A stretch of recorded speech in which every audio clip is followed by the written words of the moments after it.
En réalité, l'erreur que j'ai commise et que la plupart des gens commettent, c'est de ne pas comprendre que le temps de l'astrologie est un temps discontinu.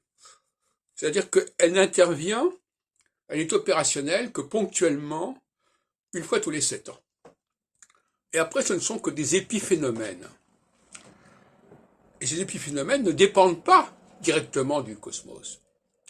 Ils dépendent de ce point de départ cosmique, tous les 7 ans, et à partir de là, le reste ne fait que d'être de la sociologie. C'est-à-dire que c'est des événements qui ont eu lieu ici, et puis après, ça continue, ça suit son cours. C'est ce qu'on pourrait appeler, en théologie, les causes secondes. Hein. Et les causes premières, qui sont astrologiques, et puis les causes secondes, qui sont la conséquence des causes premières.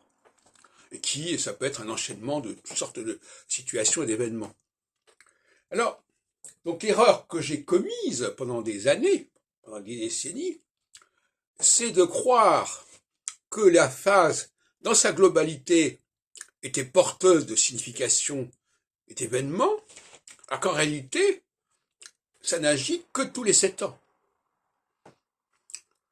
Et que les autres événements, les épiphénomènes dont je viens de parler, ne dépendent pas directement du cosmos. Ils en dépendent indirectement. Et par conséquent, c'est pas la peine d'aller observer le cosmos par rapport à ces épiphénomènes. Il faut revenir au phénomène de départ, qui lui dépend du cosmos et qui lui se produit de façon discontinue à peu près tous les 7 ans.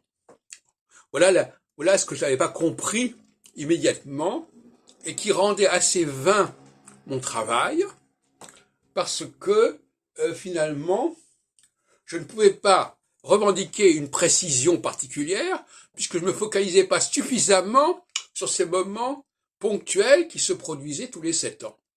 Et donc mon discours était évanescent, mon discours était dispersé, et ça ne pouvait que nuire à la motivation que je pouvais avoir à faire des travaux dans ce domaine.